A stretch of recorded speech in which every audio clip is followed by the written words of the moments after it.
अब्दुल कलाम कह गए हैं कि लक्ष्य को पाने के लिए किस्मत पे नहीं, मेहनत पे भरोसा रखें। केमिकल का यूज करके न्यूट्रिशन बनाते हैं, उन्हें कहता है केमोसिंथेसिस की चाहत, पैसों ने तबाही चप। हेलो बायोलॉजी के विद्वान बच्चों, तो कैसे हैं आप लोग। मेरा नाम है रघुराज सिंह और ये लेक्चर पार्ट 2 है। इसका पार्ट 1 पहले मैं पढ़ा चुका हूँ और उसमें मैंने पढ़ाया था 5 किंगडम क्लासिफिकेशन।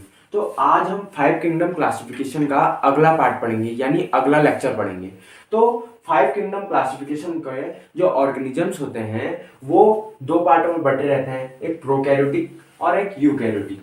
तो जो प्रोकैरियोटिक का जो एग्जांपल होता है वो मोनेरा होता है और यूकैरियोटिक भी कुछ पार्टों में बटा रहता है। तो देख लेते हैं उसको। यूकैरियोटिक दो पार्टों में बटा रहता है, एक यूनिसेलुलर और मल्टीसेलुलर। तो मैंने पिछली वीडियो में बता दिया है कि यूनिसेलुलर और मल्टीसेलुलर होता क्या है, ठीक है। तो यूनिसेलुलर को इसका जो एग्जांपल है वो प्रोटिस्टा होता है और मल्टी सेलुलर दो पार्टों में बटा रहता है। पहला पार्ट विदाउट सेल वॉल और विद सेल वॉल। तो विदाउट सेल वॉल जिनमें सेल वॉल नहीं होती है, जैसे एनिमल्स, और विद सेल वॉल जिनमें सेल वॉल पाई जाती है, वो भी दो पार्टों में बटे रहते हैं, फोटोट्रॉपिक और हेटरोट्रॉपिक। फोटोट्रॉपिक का एग्जांपल हो सकता है प्लांट, यानी प्लांट जो होता है सनलाइट से, फोटो मतलब होता है लाइट और ट्रॉपिक मतलब होता है एब्जॉर्ब करना, न्यूट्रिशन लेना। तो जो लाइट से न्यूट्रिशन लेते हैं वो प्लांट होते हैं, ये हम भी जानते हैं। और जो हेटरोट्रॉपिक होते हैं वो फंगी होते हैं, ठीक है, काई जिसे कहते हैं।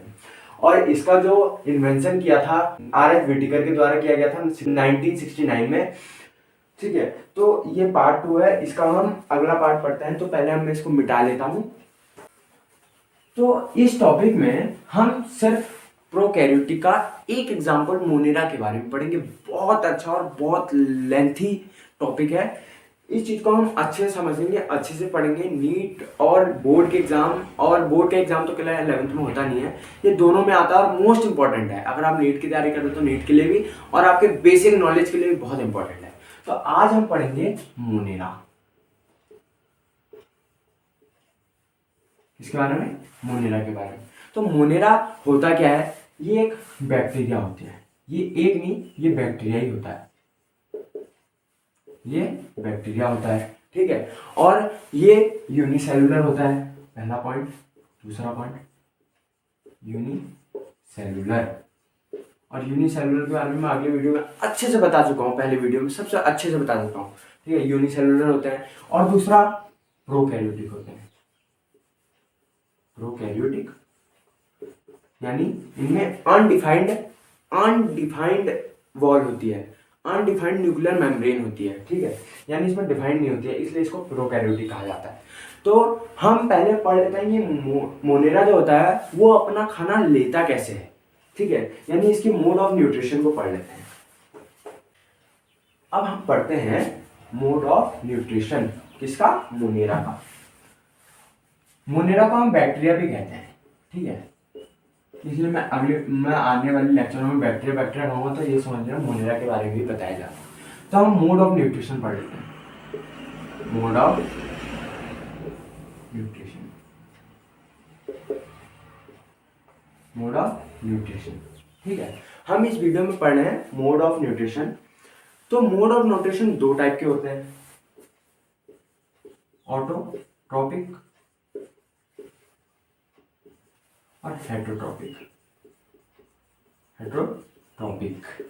ठीक,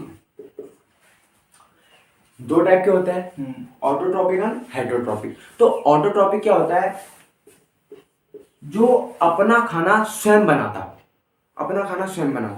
जैसे हम भी ऑटोट्रॉपिक है, हमारी मम्मी हमारे घर में अपना खाना खुद से बनाते हैं ना, तो वो ऑटोट्रॉपिक है। लेकिन हम जो मम्मी है वो ऑटोट्रॉपिक है, लेकिन जो बच्चे हैं उनके वो हेटरोट्रॉपिक होते हैं। जैसे मैं हेटरोट्रॉपिक हूँ, क्यों, क्योंकि मैं मम्मी पे डिपेंड हूँ। यानी जो किसी चीज पे डिपेंड हो, किसी ऑर्गेनिजम्स पे डिपेंड हो, वो हेटरोट्रॉपिक हुआ। और जो ऑटोट्रॉपिक, जो सेल्फ खुद से मेड करता हो, जैसे फोटोसिंथेसिस की हेल्प से, किससे, फोटोसिंथेटिक, फोटोसिंथेसिस की हेल्प से, यानी सनलाइट लाइट के द्वारा हेल्प से, इनके हेल्प से खुद खाना बनाता हो, वही क्या होता है, ऑटोट्रॉपिक होता है। ठीक है, वैसे बेसिकली जो होता है, जो मोनेरा होता है वो हेटरोट्रॉपिक होता है। बहुत रेयर केस में, बहुत रेयर केस में क्या होता है, ये ऑटोट्रॉपिक होता है, ये हेटरोट्रॉपिक होता है, यानी ये किसी पे डिपेंड ही रहता है। ठीक है, अब हम पढ़ लेते हैं ये कितने प्रकार के होते हैं, यानी इनके शेप्स पढ़ लेते हैं, इनके शेप्स पढ़ लेते हैं, यानी ढांचा पढ़ लेते हैं,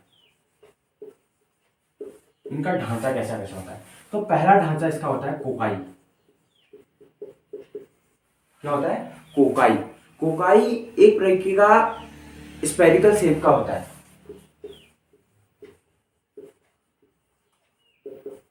स्पेरिकल शेप का। ठीक है, कोकाई क्या होता है, स्पेरिकल शेप का होता है। अब दूसरा हम पढ़ लेते हैं, दूसरा हम पढ़ लेते हैं बेसिला। ये बेसिला किस शेप का होता है, रॉड शेप का होता है, रॉड शेप का। और पेपर में पूछा जाता है, 11वीं के पेपर से क्या ही होते हैं, इनमें पूछा जाता है कि कोकाई जो होता है वो कौन से शेप का होता है, बेसिला कौन से शेप का होता है। तीसरा इसका शेप होता है, जो तीसरा इसका शेप होता है वो होता है स्पेरिलियो। कौन सा शेप होता है, स्पेरियो। ये क्यों, क्योंकि ये स्पेरिकल शेप का होता है, स्पेरियल शेप का होता है, स्पेरियल। स्पेरिकल और स्पेरियल शेप, इन दोनों में बहुत बड़ा अंतर है। इसको हम मिटा लेते हैं और चौथा पढ़ते हैं। चौथा कौन सा शेप होता है, चौथा शेप होता है विब्रियो। ठीक है, ये कौन सा शेप होता है, कॉमा शेप। ठीक है, dot dot dot dot dot dot dot dot dot dot dot dot ऐसे शेप का होता है। ठीक है, मोनेरा मतलब मोनेरा का जो विब्रियो होता है वो कॉमा शेप का होता है, ऐसे। ठीक है, टाइप्स कितने प्रकार के होते हैं, types of Monera, types of Monera. अब ये दो टाइप के होते हैं, कितने टाइप के होते हैं, दो टाइप के। एक होता है आर्की बैक्टीरिया, आर्की बैक्टीरिया, एक होता है यू बैक्टीरिया। ठीक है, एक होता है आर्की बैक्टीरिया और यू बैक्टीरिया। तो अब हम पहले आर्की बैक्टीरिया के अंदर चलते हैं, उसका फीचर्स पढ़ते हैं। ठीक है, गहराई में घुसते हैं। आर्की बैक्टीरिया क्या है, आर्की बैक्टीरिया ये कैसा बैक्टीरिया होता है, ये एंशियंट टाइप का बैक्टीरिया, यानी बहुत पुराना बैक्टीरिया है। सबसे पुराना बैक्टीरिया आर्की बैक्टीरिया होता है। ठीक है, एंशियंट, एंशियंट बैक्टीरिया, ये एंशियंट टाइप का बैक्टीरिया। और दूसरा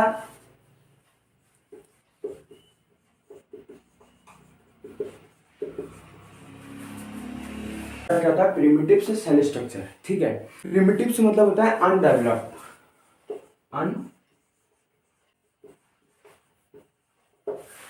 ये क्या होता है, अनडेवलप होता है, यानी इसका जो सेल होता है वो अच्छे से डेवलप नहीं हुआ रहता है। ठीक है, अभी आपको स्टार्टिंग में ऐसा हो रहा होगा कि 11वीं में हमने भाइयों ले तो ली, पढ़े तो पढ़े कैसे, यानी जिए तो जिए कैसे, ये आपके लिए अभी चल रहा होगा। क्योंकि भाइयों में उसकी स्पेलिंग, उसका नाम, उसका वर्ड इतने लंबे होते हैं, वो पढ़ना चाहे तो हम पढ़ ही नहीं जाते, वो पढ़ते ही नहीं जाते हमसे, हमको याद ही नहीं होते। वो होता है, मैं जानता हूँ, बहुत प्रॉब्लम होती है इस चीज़ में। ठीक है, अब जो आर्की बैक्टीरिया होता है, आर्की बैक्टीरिया होता है, ये अलग अलग टाइप से सर्वाइव करता है। जैसे हम लोग जीते हैं ना, हम लोग, वैसे ये आर्की बैक्टीरिया जीता है। अब कैसे करता है, अब देखिए सर्वाइव किस, अब इस सर्वाइव की कंडीशंस है, क्या है, कंडीशंस। अब अलग अलग टाइप के कंडीशन है, हाई टेम्परेचर, लो टेम्परेचर में रहने वाला।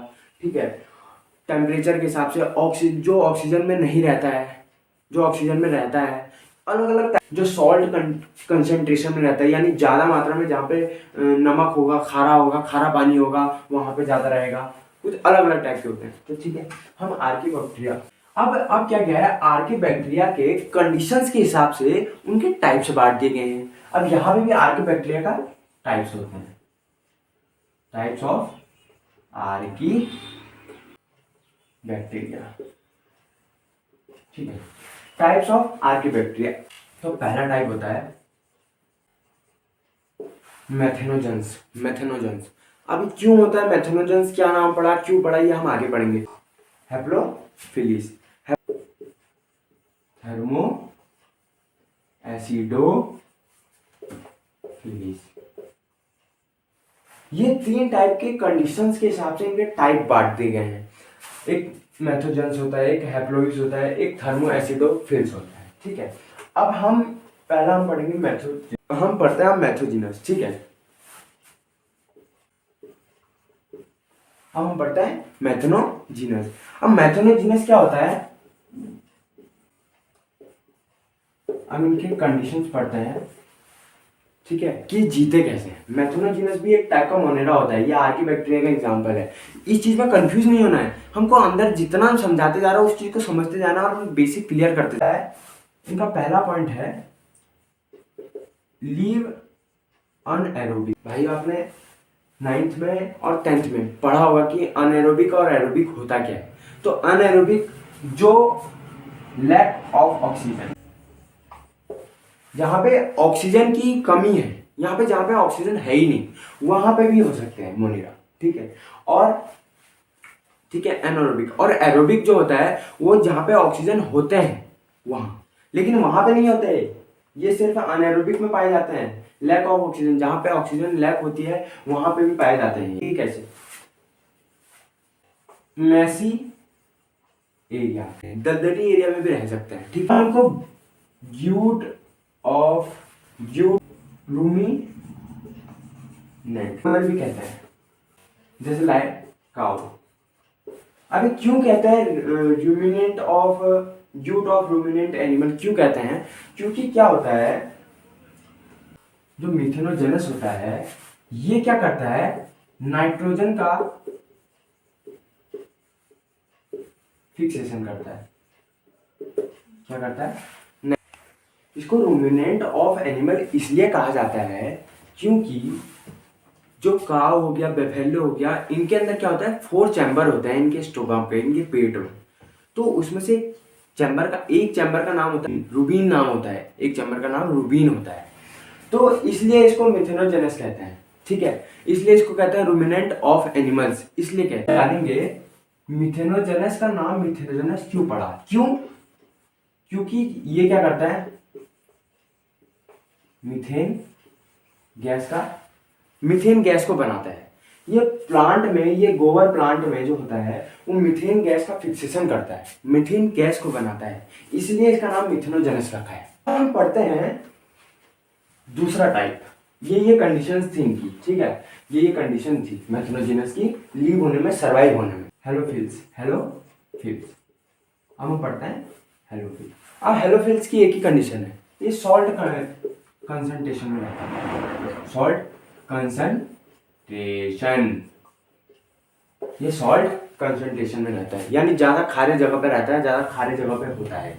ठीक है, अब हम पढ़ते हैं तीसरा टाइप है थर्मो एसिडोफिल्स। अब पहले तो हम समझते हैं थर्मो का मतलब क्या होता है। थर्मो का मतलब क्या होता है, थर्मो का मतलब होता है लाइट, और एसिडो का मतलब क्या होता है, एसिड। यानी जहां पे ज्यादा हाई टेम्परेचर होगा या ज्यादा लो टेम्परेचर होगा वहीं पे ये थर्मो एसिडोफिल्स पाया जाता है। जहां पे सबसे ज्यादा लो टेम्परेचर होगा, जहां पे सबसे ज्यादा गर्मी होगी, जैसे राजस्थान में पाया जाएगा। जहां पे सबसे ज्यादा गर्मी होगी, जहां पे सबसे ज्यादा जो उनका टेम्परेचर होगा जो एरिया का वो लो होगा वहां पे। थर्मो मतलब होता है हीट, लाइट यानी सनलाइट, और सनलाइट के में क्या होता है, हीट होता है। ठीक है, ये कहाँ रहते हैं, ये लीव कहाँ करते हैं, हॉट स्प्रिंग्स में। सबसे ज्यादा कहाँ लीव करेंगे, हॉट स्प्रिंग्स।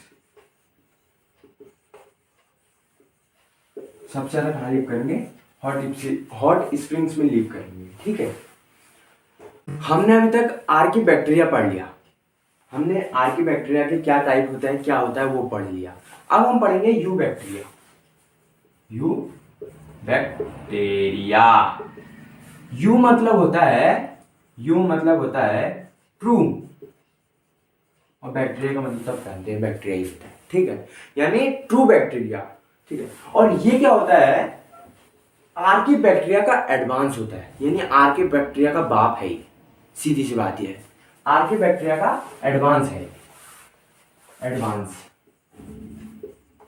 बैक्टीरिया। जो यू बैक्टीरिया है वो एडवांस होता है आर्की बैक्टीरिया के, ठीक है। इनके अंदर कैरेक्टराइज होता है रिगार्डेड सेल का, एक रिगार्डेड सेल होती है इनके अंदर, वो क्या होता है कैरेक्टराइज्ड होता है, ठीक है, वो क्या होता है कैरेक्टराइज्ड होता है। रिगार्डेड, जो रिगार्डेड सेल होता है वो इनके अंदर characterize. Type of eubacteria, eubacteria भी, क्योंकि आर्की बैक्टीरिया भी टाइप, उनके भी टाइप थे, उनके टाइप किसके, कंडीशंस के फेवरल में, कंडीशंस की वजह से डिवाइड किए गए थे। ये टाइप ऑफ यू बैक्टीरिया ये भी पढ़ते हैं, ठीक है, टाइप ऑफ यू बैक्टीरिया। अब यू बैक्टीरिया के टाइप कौन कौन से होता है, यू बैक्टीरिया के टाइप होता है ऑटोट्रॉपिक और हेटेरोट्रॉपिक। अब मैंने आपको बता ही दिया ऑटोट्रॉपिक क्या होता है, हेटेरोट्रॉपिक क्या होता है। तो ऑटोट्रॉपिक के अंदर भी इसका भी दो टाइप्स होता है,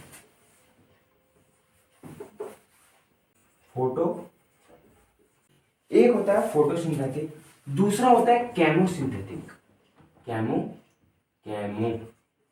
अब फोटोसिंथेटिक और केमोसिंथेटिक आपके लिए एक नया वर्ड आया है, आप सोच रहे हैं क्या है, अब मैं बताता हूं आपको क्या है, लेकिन उससे पहले हम हेटेरोट्रॉपिक के टाइप्स पढ़ लेते हैं। हेटेरोट्रॉपिक का टाइप्स होता है सेप्रोट्रॉपिक और पैथोजन। Saprotrophic pathogen. तो अभी इस पार्ट को हम करते हैं रिमूव, अभी हम पढ़ते हैं इस पार्ट को। मैंने आपको बोला था कि फोटोसिंथेटिक तो हमको पता है कि फोटोसिंथेटिक क्या होता है, जो लाइट के प्रोसेस से बनता है, हम 10 से पढ़ता आ रहे हैं, चूरन सी चीज है। नया वर्ड है केमो। तो केमोसिंथेटिक यानी जो केमिकल का यूज करके न्यूट्रिशन बनाते हो उन्हें कहता है केमोसिंथेटिक। केमिकल का यूज करके बनाते हैं न्यूट्रिशन, उसे कहते हैं केमोसिंथेटिक। फोटोसिंथेटिक का एग्जांपल है साइनोबैक्टीरिया। अब साइनोबैक्टीरिया क्या होता है, ये एक टाइप का बैक्टीरिया है, इसको हम ब्लू ग्रीन एल्गी भी कहते हैं, ठीक है। इसके अंदर जो पिगमेंट होता है, वो क्लोरोफिल ए होता है। ये पिगमेंट प्लांट के अंदर भी पाया जाता है, इसी वजह से प्लांट भी ग्रीन होता है, और ये ब्लू ग्रीन एल्गी ये भी ग्रीन होता है, ये भी ग्रीन कलर का होता है, ठीक है, इसी वजह से क्लोरोफिल ए की वजह से, क्लोरोफिल ए पिगमेंट के वजह से, ठीक है। ये बहुत इंपॉर्टेंट क्वेश्चन है और ये नीट में पूछा गया है कि फोटोसिंथेटिक में साइनोबैक्टीरिया जो होता है उसके अंदर कौन सा पिगमेंट होता है, बहुत इंपॉर्टेंट क्वेश्चन है। इसको कहता है क्लोरोफिल ए जो बैक्टीरिया जो पिगमेंट होता है, ये पिगमेंट पाया जाता है, ठीक है। इसको नोट कर लीजिएगा, बहुत इंपॉर्टेंट है, क्योंकि मैं साथ साथ आपको नीट के लिए पढ़ाते जा रहा हूँ ना। इनकी जो कॉलोनीज होती है, कॉलोनीज सराउंडिंग जो होती है, इनकी जो सराउंडिंग होती है वो गैलेंथिस सीड की तरह होती है। मोस्ट इंपॉर्टेंट क्या होता है, यू बैक्टीरिया क्या करता है, नाइट्रोजन फिक्सेशन का काम करता है, ठीक है। वो एक सेल के द्वारा होता है और उस सेल का नाम है, नाइट्रोजन फिक्सेशन एक सेल के द्वारा होता है और उस सेल का नाम है हेट्रोसाइट्स वो सेल होती है जिसके द्वारा नाइट्रोजन फिक्सेशन होता है, जिसके द्वारा नाइट्रोजन फिक्सेशन होता है। और इसका सबसे अच्छा एग्जांपल है नोस्टॉक। अब हम पढ़ते हैं हेट्रोट्रॉपिक। क्या पढ़ते हैं, हेट्रोट्रॉपिक। तो हेट्रोट्रॉपिक के अंदर हमने दो पार्ट पढ़े थे, सेप्रोट्रॉपिक और पैथोजेंस। तो सेप्रोट्रॉपिक क्या होते हैं कि जो डेड और डिके एनिमल्स को खाते हैं, जो डेड एनिमल्स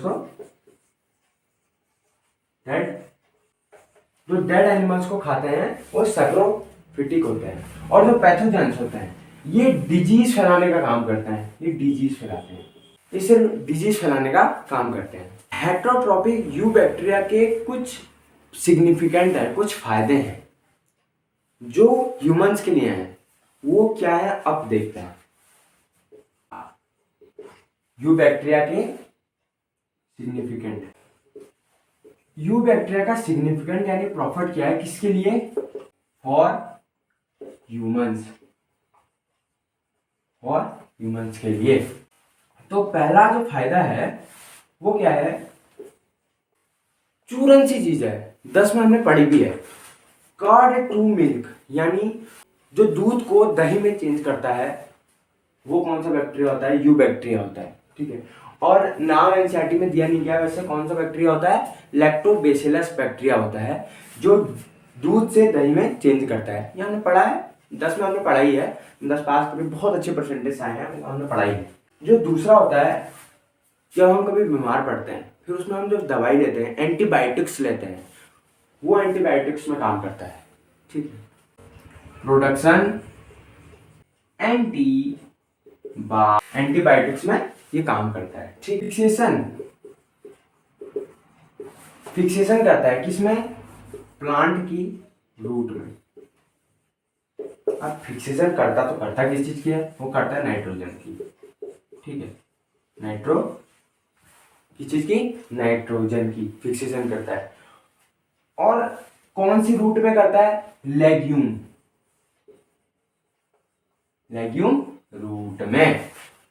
रूट में ये नाइट्रोजन फिक्सेशन करता है।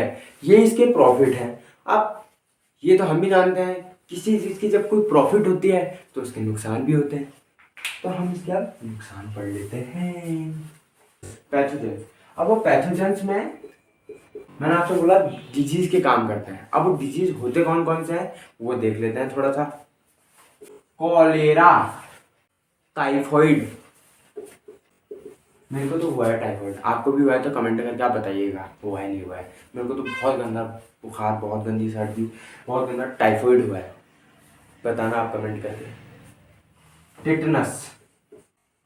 टेटनस का सुई तो आपको चोट लगने पर पक्का लगा होगा। जब कहते हैं कि लोहे से चोट लग जाए तो आप टेटनस की सुई लगाएं, क्यों, इस टेटनस को बचाने के लिए, इस टेटनस डिजीज को बचाने के लिए, क्योंकि टेटनस एक प्रकार का डिजीज है और हम टेटनस का सुई लगाना वो एक एंटीबायोटिक्स है और एक प्लांट के लिए भी होता है, एक पेट्रिक्स कैंकर, ये प्लांट के लिए होता है। अब इतना पढ़ने के बाद अब मोनेरा का रिप्रोडक्शन होता है, कैसे होता है, रिप्रोडक्शन कैसे होता है, प्रजनन कैसे होता है, वो देख लेते हैं थोड़ा सा, ठीक है।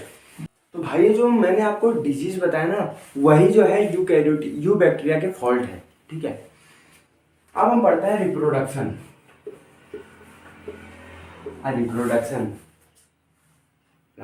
एनिमल आना नहीं है, मोनेरा वाला पढ़ रहे, प्रोडक्शन। हमको पता है रिप्रोडक्शन नाम सुनते ही मोनेरा का नहीं आ रहा है, कहीं और ही आ रहा है थोड़े दिमाग खराब करने की। रिप्रोडक्शन, अब रिप्रोडक्शन पढ़ते हैं तो रिप्रोडक्शन क्या क्या होता है मोनेरा में मेनली किस टाइप का होता है, मेनली बाइनरी फ्यूजन। यानी मान लीजिए एक सेल है, ठीक है, एक सेल है, इसके अंदर एक न्यूक्लियस या एक सेल ही है, ये दो पार्ट में डिवाइड हो गया ऐसे, फिर 2 से 4 में हो गया, तो ऐसे करके इसका रिप्रोडक्शन होता है, ठीक है। इन सब के अंदर न्यूक्लियस होता है, तभी इससे आगे आगे को डिवाइड करते रहते हैं। ये आप पढ़ेंगे आगे, चर्च में आगे भी पढ़ेंगे और आगे ही पढ़ेंगे।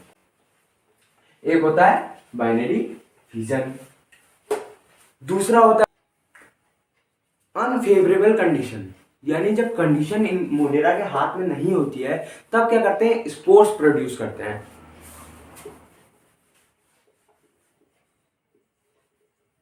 Produced spores. जब इनके हाथ में कंडीशंस नहीं होती है, यानी टेम्परेचर इनके अनुसार नहीं होता है, इनके अनुसार एरिया नहीं होता है, तब ये स्पोर्स प्रोड्यूस करते हैं। ठीक है, स्पोर्स मतलब एक छोटे छोटे छोटे छोटे ऐसे करके होता है, इन्हीं से आगे वो डिवाइड होते रहते हैं। ठीक है, स्पोर्स के द्वारा भी ये डिवाइड कर। और लास्ट और मेन पॉइंट, इनमें ट्रांसफर ऑफ डीएनए, इनमें ट्रांसफर ऑफ डीएनए भी होता है। क्या होता है, ट्रांसफर ऑफ डीएनए। हम सोच रहे हैं कि ट्रांसफर ऑफ डीएनए यार कि इंसान है नहीं, इसीलिए इसको शॉर्ट डक्शन भी कहा है। इसी वजह से इसको शॉर्ट सेक्सुअल रिप्रोडक्शन कहते हैं। तो मोनेरा जो हमारा टॉपिक है ये यहीं पे खत्म होता है। और आई होप आपको समझ में आया होगा, आपको अच्छे से सब कुछ समझ में आया होगा। और नहीं समझ में आया तो आप मेरे को कमेंट करिए। ठीक है, और अगर ये आपको समझ आया तो एक लाइक तो बनता है मेरे लिए, मैं मोटिवेट हूँ इस वजह से। ठीक है, और इन लास्ट में हमारे एपीजे अब्दुल कलाम कह गए हैं कि लक्ष्य को पाने के लिए किस्मत पे नहीं, मेहनत पे भरोसा रखें। ठीक है, चलते हैं, आज के लिए इतना बहुत है। धन्यवाद, आपने मेरा पूरा वीडियो देखा। जय हिंद।